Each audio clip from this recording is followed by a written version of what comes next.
Champions লিগের ষষ্ঠ রাউন্ডের ম্যাচে জয় পেয়েছে Barcelona, Juventus, Atletico Madrid. Champions লিগের ষষ্ঠ রাউন্ডের ম্যাচে বার্সেলোনা খেলতে নেমেছিল ডর্টমুন্ডের ঘরের মাঠ ইদুনা পার্কে। ঘরের মাঠে বরাবরের শক্তিশালী বরুসিয়া ডর্টমুন্ড। ওই দিন বার্সেলোনার কাছে হেরে গেছে ডর্টমুন্ড 2-3 গোলে।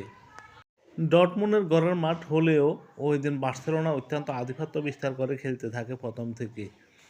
প্রথমার্ধে পাল্টা আক্রমণ করে খেলতে থাকে দুদল। কোনো দল কোনো গোল করতে পারেনি প্রথমার্ধে। গোল শূন্যতে বিরতিতে যায় দুদল। মূলত খেলার দ্বিতীয়ার্ধে 5টি গোল হয়, যেখানে বার্সেলোনা 3টি, বরুসিয়া ডর্টমুন্ড 2টো গোল করে। এই দিন বার্সেলোনার হয়ে প্রথম গোলটি করেন রাফিনিয়া 53 মিনিটে, দ্বিতীয় গোলটি করেন ফেরেন তোরেস 75 মিনিটে, তৃতীয় গোলটি করেন ফেরেন তোরেস 85 মিনিটে। ডর্টমুন্ডের হয়ে 2টো গোল করেন গ্রিসি 60 মিনিটে পেনাল্টি থেকে এবং অন্য একটি গোল করেন 78 মিনিটে। ডর্টমুন্ড চ্যাম্পিয়ন্স লিগে এ পর্যন্ত মোট 6টি ম্যাচ খেলে 4টিতে জয়লাভ করে 2টো ম্যাচ হেরে যায়। 12 পয়েন্ট নিয়ে পয়েন্ট টেবিলে নবম স্থানে নেমে গেল বরুসিয়া ডর্টমুন্ড।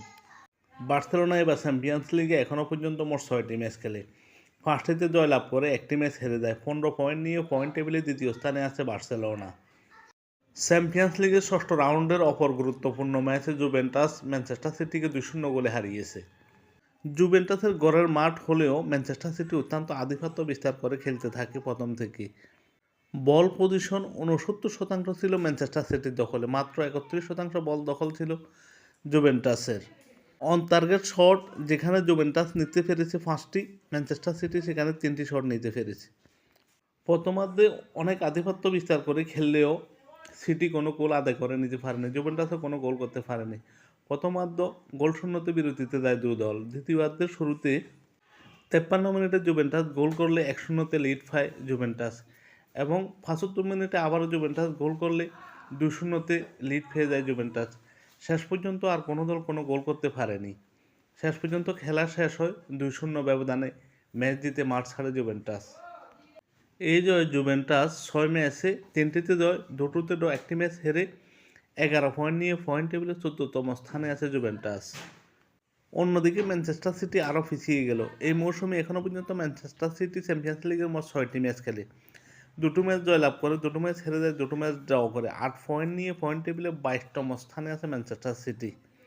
চ্যাম্পিয়ন্স লিগের ষষ্ঠ রাউন্ডের অপর আরেক ম্যাচে অ্যাথলেটিকো মাদ্রিদ স্লোভান ব্রাতিসলাভাকে 3-1 গোলে হারিয়েছে।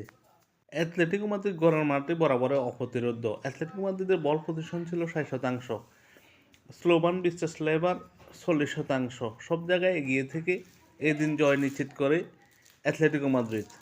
অ্যাথলেটিকো মাদ্রিদের হয়ে গোল করেন জুলিয়ান আলভারেজ 16 মিনিটে, আতোয়া গ্রিজমান 4257 মিনিটে। এই জয়ে অ্যাথলেটিকো মাদ্রিদ পয়েন্ট টেবিলে আরেকটু এগিয়ে গেল। এই মৌসুমে এখনও পর্যন্ত অ্যাথলেটিকো মাদ্রিদ মোট 6টি ম্যাচ খেলে 4টি ম্যাচ জয়লাভ করে, 2টো ম্যাচ হেরে যায়। 12 পয়েন্ট নিয়ে পয়েন্ট টেবিলে নবম স্থানে উঠে এলো অ্যাথলেটিকো মাদ্রিদ।